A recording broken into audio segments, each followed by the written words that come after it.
तो आज का पहला प्रश्न हमारा क्या कि भारत की सबसे छोटी अंतर्राष्ट्रीय सीमा किसके साथ लगती है। तो पहला है चीन, दूसरा है पाकिस्तान, तीसरा है अफगानिस्तान, चौथा है नेपाल। तो इसका राइट आंसर जो हो जाएगा वो हो जाएगा अफगानिस्तान।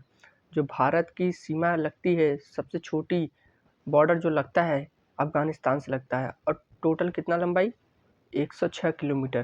ठीक, 106 किलोमीटर ये लंबाई हमारी लगती है अफगानिस्तान के साथ। ठीक है, अगला प्रश्न देखिए। अगला प्रश्न क्या करा हमारा, अफगानिस्तान और पाकिस्तान के बीच की सीमा रेखा को क्या कहा जाता है। तो क्या मैकमोहन रेखा या रेड क्लिफ रेखा, डूरंड रेखा या इनमें से कोई नहीं। तो जो इसका राइट आंसर हो जाएगा अफगानिस्तान और पाकिस्तान इसके बीच की जो सीमा रेखा है उसे हम कहते हैं डूरंड रेखा। अगर आपसे यहीं पे पूछ दे कि भारत और चीन, तो भारत की बात करें और चीन की बात करें कि भारत और चीन के बीच की सीमा रेखा को क्या कहते हैं, तो उसे कहते हैं मैकमोहन रेखा। ठीक, अगर यहीं पर पूछते रेड क्लिफ रेखा की बात तो कहेंगे हम भारत और पाकिस्तान। ठीक है, भारत और पाकिस्तान के बीच जो सीमा रेखा लगती है वो रेड क्लिफ है। ठीक है, भारत और पाकिस्तान के बीच रेड क्लिफ रेखा। ठीक, और भारत चीन के बीच मैकमोहन रेखा और अफगानिस्तान और पाकिस्तान के बीच डूरंड रेखा। ठीक है, इतने आपके एक प्रश्न से 3 प्रश्न क्लियर हो गए। ठीक है, अगला प्रश्न देखें, भारत में पहली जनगणना कब हुई थी। तो भारत में पहली जनगणना कब हुई थी, क्या 1937 में, 1638, 1928 या 1872। तो इसका राइट आंसर हो जाएगा 1872। भारत में जो पहली जनगणना हुई थी वो 1872 ईस्वी में हुई थी।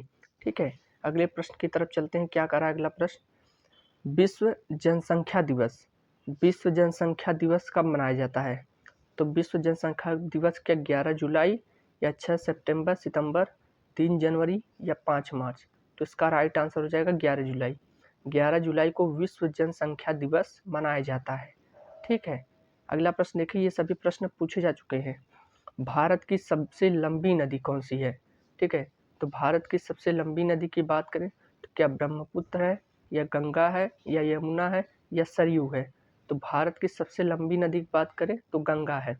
और इसकी लंबाई अगर पूछ ले कितने मीटर है, मतलब कितने किलोमीटर है, तो जो भारत की सबसे लंबी नदी गंगा है वो 2525 यानी 2525 किलोमीटर लंबी है। अब भारत की सबसे चौड़ी नदी की बात करें तो कौन सा होता है, ब्रह्मपुत्र। ठीक है, भारत की सबसे चौड़ी नदी ब्रह्मपुत्र और जो गंगा है सबसे लंबी नदी है 2525 किलोमीटर। ठीक है, अगला प्रश्न की तरफ देखें, भारत की संसद का उल्लेख किस अनुच्छेद में मिलता है। जो भारत की संसद का उल्लेख किस आर्टिकल में मिलता है, कि मतलब देखिए आर्टिकल तो बहुत सारे हैं, तो जो संसद का एक तरह से उल्लेख किया गया है, वर्णन किया गया है, वो किस आर्टिकल के अंतर्गत किया गया है। तो वो इसका राइट आंसर हो जाएगा 79 में भारत की संसद का उल्लेख किया गया है। ठीक है, तो अगर इसमें बात करें कि संसद में, भारत की जो संसद है उसमें कुल कितने अंग हैं, मतलब भारत की संसद के कितने अंग हैं। अगर अंग की बात करेगा तो 3 है। भारत की संसद के अंग जो हैं 3 हैं। कौन कौन से हैं, एक लोकसभा, एक राज्यसभा, एक होता है राष्ट्रपति। 3 अंग हैं। ठीक, अगर ये पूछे कि संसद के, भारत की संसद के कितने सदन हैं, कितने सदन की अगर बात करें तो वो 2 हैं, एक लोकसभा एक राज्यसभा। अंग पूछे तो 3 होते हैं। ठीक है, अब इसमें से थोड़ा लोकसभा राज्यसभा के बारे में बात कर लेते हैं। अगर राज्यसभा की बात करें, ठीक है, राज्यसभा को हम क्या कहते हैं, उच्च सदन कहते हैं। ठीक है, इसको उच्च सदन कहते हैं, इसको द्वितीयक सदन भी कहते हैं और इसको अस्थाई सदन कहते हैं। ठीक है, और उसकी बात करें किसकी, लोकसभा की। ठीक है, तो लोकसभा में क्या है, ये एक निम्न सदन है। ठीक, इसको प्रथम सदन कहते हैं और ये अस्थाई सदन है। ठीक है, अस्थाई। ठीक है, ये बात थी। और जो फिर अगला देखें, अगला यहाँ पे देख लेते हैं, पहले क्लियर कर लेंगे। आगे अगला प्रश्न है कि भारत की सबसे पवित्र नदी कौन सी है। तो गंगा, ऑप्शन नंबर सी। ठीक है, अगले प्रश्न की तरफ देखें, बनारस किसके लिए प्रसिद्ध है। बनारस किसके लिए प्रसिद्ध है, अपने संस्कृति के लिए, घाटों के लिए, मंदिरों के लिए। तो ऑप्शन नंबर डी उपयुक्त सभी, इसमें से सभी हो जाएगा। ठीक है, अगला देखें, आगरा किसके लिए प्रसिद्ध है? तो क्या जलेबी, सोन पापड़ी या पेठा? इसका राइट आंसर हो जाएगा आगरा जो है वो पेठे के लिए प्रसिद्ध है। ठीक है, अगला देखें, सबसे ज़्यादा पान का सर्वाधिक उत्पादन कहाँ होता है? सबसे ज़्यादा पान का सर्वाधिक उत्पादन, ये यूपी का प्रश्न है, तो ये आप हमें कमेंट करके बताइएगा। ठीक है, अगला प्रश्न देखें, मैं आपको 50-50% चांस दे रहा हूँ, या तो बनारस होगा या महोबा होगा। ठीक है, बताइएगा। अगला देखें, भारत का दूसरा सबसे बड़ा राज्य कौन सा है? यानी एरिया के मामले में पूछा है, जनसंख्या मामले में नहीं। जनसंख्या की बात करें तो भारत का सबसे बड़ा राज्य कौन सा है? उत्तर प्रदेश। उत्तर प्रदेश लगभग 24 करोड़ जनसंख्या। ठीक है, अगर एरिया की बात करें तो भारत का सबसे पहला जो है वो है राजस्थान, लेकिन यहाँ पे हमसे पूछा दूसरा, तो उसका हो जाएगा मध्य प्रदेश। तीसरा है महाराष्ट्र, चौथा है उत्तर प्रदेश। ठीक है, बता दे रहे हैं फिर से, पहला ये राजस्थान है, दूसरा ये मध्य प्रदेश है, तीसरा ये महाराष्ट्र है, चौथा हमारा उत्तर प्रदेश है। ठीक है, एरिया के मामले में। ठीक है, क्षेत्रफल के मामले में। अंतरिक्ष से आसमान कैसा दिखाई देता है? तो क्या नीला दिखाई देता है, या काला, या सफ़ेद, या लाल? इसका राइट आंसर हो जाएगा काला, क्योंकि वहाँ पे कोई वायुमंडल है नहीं। ठीक है, अगला देखें, दुनिया का सबसे बड़ा महासागर कौन सा है? दुनिया का सबसे बड़ा महासागर कौन सा है? तो क्या अटलांटिक महासागर है, हिंद महासागर, प्रशांत या आर्कटिक? तो इसका राइट आंसर हो जाएगा प्रशांत महासागर। अब प्रशांत ऐसा नहीं लिखाएगा, बड़े वाला से लिखाएगा। ठीक है, प्रशांत महासागर। अगला देखिए 14वां, दुनिया का सबसे बड़ा महाद्वीप कौन सा है?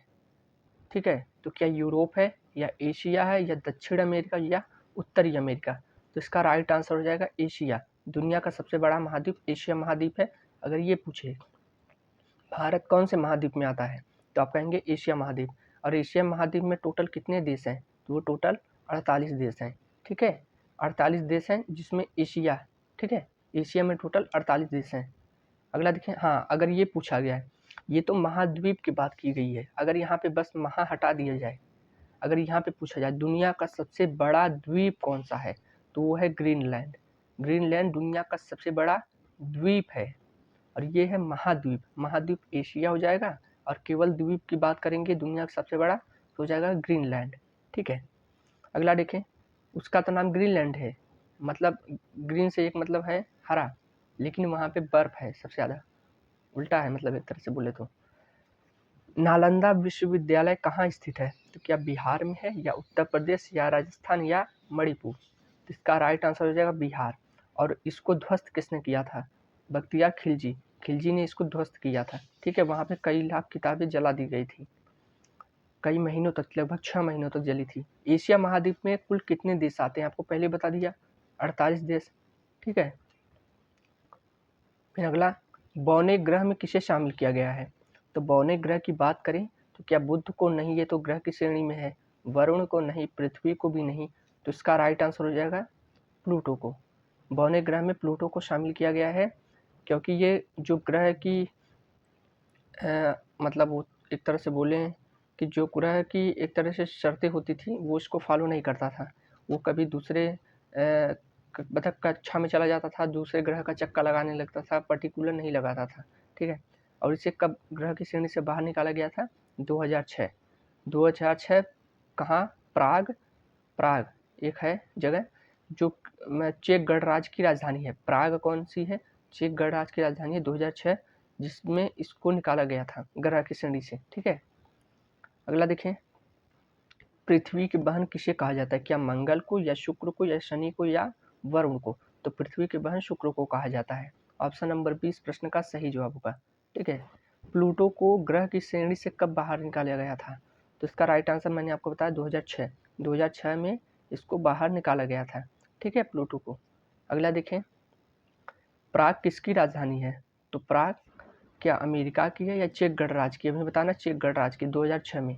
ठीक है, प्लूटो को ग्रह की श्रेणी से निकाल के उसे बौने ग्रह में शामिल कर दिया गया है। इसलिए अब ग्रहों की संख्या कितनी है? टोटल 8 है। पहले 9 थी 2006 से पहले, लेकिन अब 8 है। ठीक है।